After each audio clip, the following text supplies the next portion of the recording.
Bonjour à tous. Aujourd'hui, nouvelle vidéo sur le thème de l'évasion des reptiles. Comment faire si votre reptile s'échappe et comment y remédier pour ne pas que cela se reproduise seront nos principaux sujets. La vidéo sera donc composée en deux parties. Dans celle-ci, j'essaierai de vous donner le plus de solutions possibles pour combattre le problème. Je me suis un peu inspiré des conseils sur l'évasion que le Reptile Mag avait donné dans son numéro 88. Alors j'espère que la vidéo vous plaira. C'est parti! Première partie. Comment faire lors d'une évasion? Cela peut arriver qu'un reptile s'échappe de son terrarium, il ne faut pas négliger sa capacité à le faire. Car même s'il se sent à l'aise dans son terrarium, un reptile, comme beaucoup d'autres animaux, a l'instinct de s'échapper. Et s'il réussit, cela peut avoir de lourdes conséquences.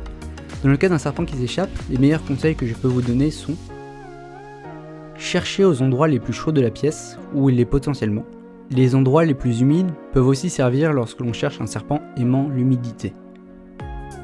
Cherchez dans les endroits plutôt étroits, pouvant potentiellement leur servir de cachette. Mettre une proie chaude à un endroit chaud de la pièce d'élevage en essayant de refroidir tout le reste de cette dernière. Cela servira à attirer l'attention du serpent vers cet endroit. Je vous conseille aussi de mettre un appareil chauffant à l'endroit voulu comme un tapis chauffant par exemple. Et, si votre sol est lisse, mettez de la farine par terre pour pouvoir observer les traces de déplacement lors de la nuit. Les conseils pour la fugue d'un lézard sont presque les mêmes, sauf pour la proie où vous pourrez plutôt mettre à la place une boîte de grillons pour les insectivores. N'oubliez pas, pour les serpents autant que pour les lézards, que leurs déplacements se feront en fonction de son temps d'activité, donc qu'ils se déplaceront plutôt la nuit pour les animaux nocturnes et le jour pour ceux diurnes. Faites aussi attention pour les lézards arboricoles de bien regarder en hauteur, car c'est souvent là qu'ils se sentent le plus protégés. Désormais, pour une tortue, je peux vous conseiller de mettre des appâts pour toujours essayer d'attirer un animal, des fruits d'une couleur très vive dont vous savez que votre tortue adore est le meilleur choix d'appât. Surtout pour les tortues, je peux aussi vous conseiller de regarder des sites d'annonces sur internet comme Pet Alert ou la page Facebook de votre ville, où il peut potentiellement avoir une annonce sur votre petit compagnon.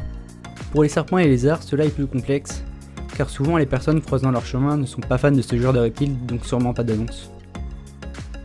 Seconde partie. Comment empêcher une évasion? Empêcher une évasion peut paraître simple, mais cela ne l'est pas tant que ça, étant donné le comportement fugueur des reptiles. Les meilleures astuces que je peux vous donner sont: sécuriser le terrarium avec un cadenas, un cadre-vite ou une serrure. Faire très attention au passe-câble et donc le fixer correctement pour ne pas qu'il se fasse décrocher. Avoir si possible une salle spécialement pour l'élevage des reptiles ou garder toujours fermée la pièce où est le reptile. Avoir un terrarium solide car souvent les reptiles sont prêts à tout pour s'évader. Je crois que c'est tout pour cette vidéo. N'hésitez pas à me mettre en commentaire votre avis et vos expériences quant à l'évasion. Moi je vous dis à la prochaine pour une nouvelle vidéo. Allez, ciao!